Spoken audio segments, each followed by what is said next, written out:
और इसके बाद हम जो है इन एक्सिस को नाम दे देंगे, जैसे कि ये हो गई हमारी सपोज वाई एक्सिस हो गई हमारी डिस्टेंस एक्सिस और एक्स एक्सिस हो गई हमारी टाइम एक्सिस। ठीक है। अच्छा, अगर ये ध्यान रखिएगा बेटा, ग्राफ 3 तरीके से बनाया जाता है। ठीक है। और ये 3 तरीके क्या हैं? ये 3 तरीके हैं कि अगर कोई चीज़ समय के साथ नहीं बदल रही है, नहीं बदलने का मतलब कि वो सेम है या कांस्टेंट रहती है, ठीक है ना इंक्रीज़ कर रही है ना डिक्रीज़ कर रही है, वो यूनिफॉर्म बनी हुई है, यूनिफॉर्म है। यूनिफॉर्म वर्ड हटा देते, नहीं तो आपको कंफ्यूजन होगी। ठीक है।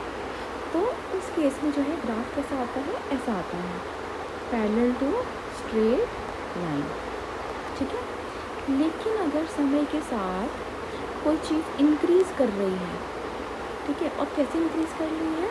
यूनिफॉर्मली बढ़ रही है, यूनिफॉर्मली इंक्रीज़ कर रही है।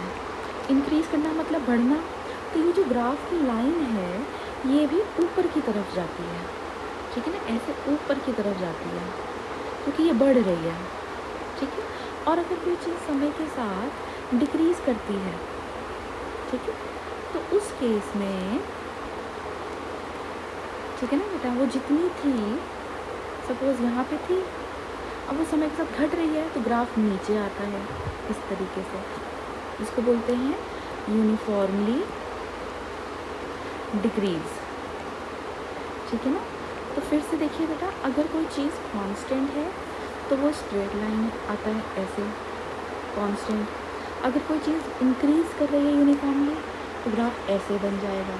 अगर कोई चीज़ डिक्रीज़ कर रही है तो ग्राफ नीचे की तरफ बन जाएगा। लेकिन ये जो इंक्रीज़ है ये यूनिफॉर्मली इंक्रीज़ है, ये जो डिक्रीज़ है ये यूनिफॉर्मली डिक्रीज़ है। अगर मान लो कोई चीज़ नॉन यूनिफॉर्मली इंक्रीज़ कर रही है तो उस केस में क्या करेंगे? अगर कोई चीज़ नॉन यूनिफॉर्मली डिक्रीज़ कर रही है या इंक्रीज़ कर रही है तो उस केस में क्या करेंगे? उस केस में बेटा यूनिफॉर्मली इंक्रीज़ में हमने स्ट्रेट लाइन बनाया था ऊपर की तरफ, तो नॉन यूनिफॉर्मली इंक्रीज़ के लिए हम कैसा बना देंगे? कर्व बना देंगे। मैं लिख देती हूँ यहाँ पे, नॉन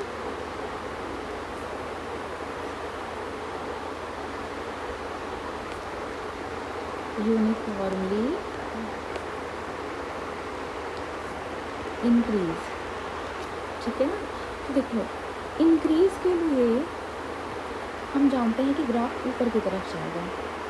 ठीक है। ऊपर की तरफ जाने के 2 तरीके हैं, या तो स्ट्रेट लाइन चला जाए या तो कर्व ऊपर की तरफ चला जाए। ठीक है ना। अगर यूनिफॉर्मली इंक्रीज़ होता तो ऊपर की तरफ स्ट्रेट लाइन जाता, पर क्योंकि नॉन यूनिफॉर्मली इंक्रीज़ है तो ये कैसा जाएगा? ऊपर की तरफ कर्व जाएगा। ठीक है। तो इस ग्राफ को कंप्लीट कर लेते हैं। ये लीजिए, इसी तरीके से अगर हमारे पास नॉन यूनिफॉर्मली कोई चीज़ घट रही है, डिक्रीज़ कर रही है, नॉन यूनिफॉर्मली डिक्रीज़, तो उस केस में ग्राफ, देखो बेटा, डिक्रीज़ के लिए हम जानते हैं कि ग्राफ नीचे की तरफ आता है। लेकिन नीचे की तरफ आने के 2 तरीके हैं, या तो स्ट्रेट लाइन में नीचे आ जाए या तो कर्व में नीचे आ जाए। ठीक है ना। अगर यूनिफॉर्मली डिक्रीज़ होता तो ये ग्राफ स्ट्रेट लाइन नीचे आता, लेकिन क्योंकि आपको दिया है नॉन यूनिफॉर्मली डिक्रीज, तो नॉन यूनिफॉर्म में ये ग्राफ कैसा आता है? कर्व की तरह आता है। ये बिल्कुल इस तरीके से है, जब मैंने आपको यूनिफॉर्म और नॉन यूनिफॉर्म मोशन इंट्रोड्यूस कराया था तो आप वो पिछली वीडियो जाके देखिए, उसमें मैंने आपको वैल्यूज़ लेके बताया था कि क्यों स्ट्रेट लाइन आ रहा है। ठीक है ना। तो उससे आपको और क्लियर हो जाएगा। तो नॉन यूनिफॉर्मली डिक्रीज़ में डिक्रीज़ के लिए नीचे और नॉन यूनिफॉर्म की वजह से ये कर्व में हम नीचे ले आए। तो ये कुछ बेसिक्स हैं बेटा, कि कौन सेम रहता है तो स्ट्रेट लाइन, कोई चीज़ अगर सेम रहती है तो स्ट्रेट लाइन, यूनिफॉर्मली इंक्रीज़ कर रही है तो ऊपर की तरफ straight line, non uniformly increase कर रही है तो ऊपर की तरफ कर्व, यूनिफॉर्मली डिक्रीज़ कर रही है तो नीचे की तरफ straight line, non uniformly decrease कर रही है तो नीचे की तरफ कर्व। तो इस तरीके से ग्राफ कई तरीके से बनाए जाते हैं। ठीक है। तो हम अपना पहला केस करते हैं, तो वो है distance time graph for a body in uniform motion. बेटा यूनिफॉर्म मोशन की आप डेफिनेशन को रिवाइज करिए तो उसमें आपको दो चीज़ें मिलेंगी। एक तो क्योंकि बॉडी मोशन में है तो कुछ ना कुछ डिस्टेंस कवर करेगी, ऐसा तो नहीं है कि डिस्टेंस कांस्टेंट रहेगा, ठीक है। और मोशन कैसा है, यूनिफॉर्म। तो यूनिफॉर्म मोशन में क्या होता है, इक्वल डिस्टेंस रहता है। Equal distance in equal time होता है ना, ये आपको डेफिनेशन बताई थी, इक्वल डिस्टेंस। और अभी आपको बताया था कि कोई चीज़ अगर सेम रहती है तो ग्राफ कैसा आता है, स्ट्रेट लाइन पैरेलल। और क्योंकि यूनिफॉर्म मोशन में डिस्टेंस इक्वल है, इक्वल डिस्टेंस मतलब कांस्टेंट, तो ग्राफ कैसा इक्वल डिस्टेंस से बढ़ रहा है तो ग्राफ कैसा आएगा यूनिफॉर्म मोशन के लिए, ऐसे बढ़ता है, ठीक है। अगर आपने ग्राफ ऐसा बना दिया इस तरीके से तो बेटा इसका मतलब हो जाएगा कि टाइम तो बढ़ रहा है लेकिन डिस्टेंस क्या है। अगर सपोज़ ये पॉइंट आपको बता रहा है 5 मीटर तो ये डिस्टेंस बढ़ा ही नहीं है, डिस्टेंस 5 मीटर का 5 मीटर ही रहा, जबकि बॉडी मोशन में है। मोशन में होने का मतलब डिस्टेंस धीरे धीरे बढ़ना चाहिए, तो डिस्टेंस बढ़ने के लिए ग्राफ इस तरीके से आना चाहिए, ऐसे ऊपर की तरफ, ठीक है ना। ग्राफ यहाँ से भी स्टार्ट होकर ऊपर की तरफ जा सकता है और ग्राफ यहाँ से भी स्टार्ट होकर ऊपर की तरफ जा सकता है। बुक्स में आपको जनरली ये वाला ग्राफ मिलेगा, ठीक है। तो यूनिफॉर्म मोशन के लिए हमने ये ग्राफ बना लिया, distance time graph for uniform motion, ठीक है। अगला हमें हो सकता है दिया जाए कि यही ग्राफ बनाइए फॉर नॉन यूनिफॉर्म मोशन। ये साथ साथ आप अपनी नोटबुक में ग्राफ बनाते रहेंगे बेटा, फॉर नॉन यूनिफॉर्म मोशन।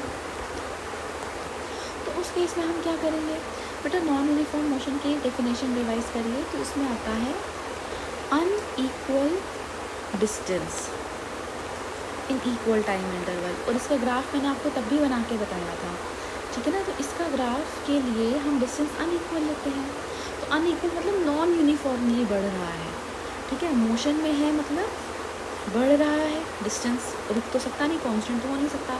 और कैसे बढ़ रहा है, नॉन यूनिफॉर्मली बढ़ रहा है, ठीक है ना। तो अभी मैंने आपको कुछ टिप्स भी दी हैं कि कोई चीज़ अगर नॉन यूनिफॉर्मली इंक्रीज़ कर रही हो तो उसका ग्राफ ऊपर की तरफ कैसा बनता है, कर्व, ठीक है ना। अगर यूनिफॉर्मली बढ़ रही है तो स्ट्रेट लाइन, अगर नॉन यूनिफॉर्मली बढ़ रही है तो कर्व।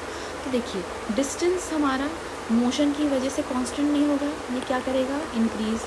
और डिस्टेंस बेटा कभी डिक्रीज़ नहीं कर सकता, ठीक है। यूनिफॉर्मली अगर बढ़ रहा था तो हमने स्ट्रेट लाइन बना दिया, अब क्योंकि नॉन यूनिफॉर्मली बढ़ रहा है तो हम कैसा बना देंगे, ऊपर की तरफ कर्व।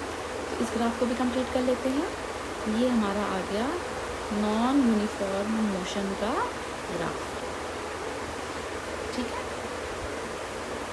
चलिए अब हम अगला बनाते हैं वेलोसिटी या फिर स्पीड टाइम ग्राफ।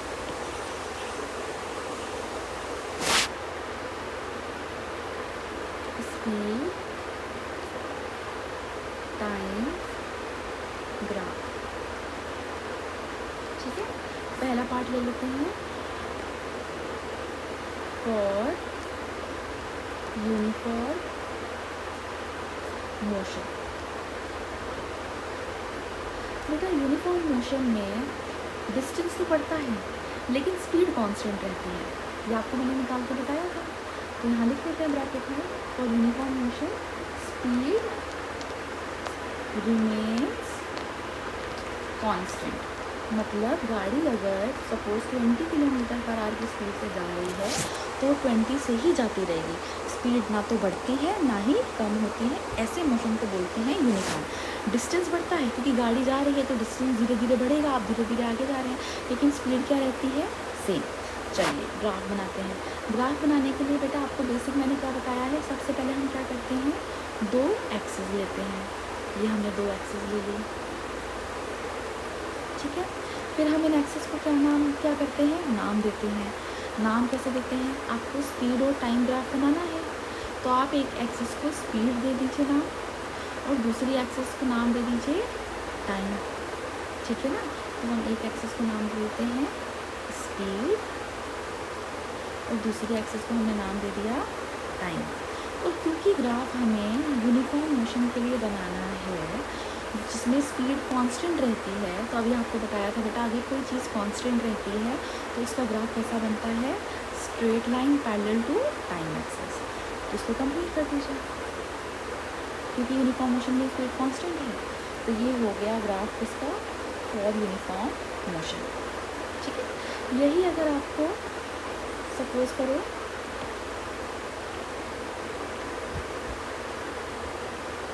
यही ग्राफ अगर बेटा आपको सपोज करिए बनाना होता